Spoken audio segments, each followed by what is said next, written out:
រំលឹកគុណមេត្តាបៃតាឧទ្ទិសផល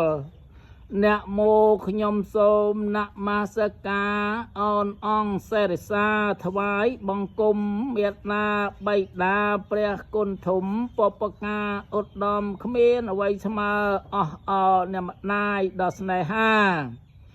លោកអូពុកណាពីអង្គាប្រឹងប្រែងខ្វល់ខ្វាយសពវេលាចិញ្ចឹមបុត្រភ្ងាយ៉ាងប្រពៃ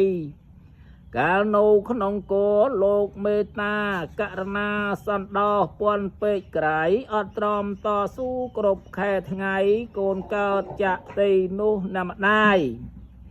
បៃបំថ្នាក់ថ្នមលើអរាវាចាផ្អែមល្ហែមចិត្តប្រណីស្រឡាញ់ខ្នាញ់បុតនៅតូចខ្ចីថែមិនអោយភ័យដល់ពុំងារកាលកូននៅតូចលោកខ្វល់ខ្វាយរកទ្របទាំងឡាយសែនវេទនា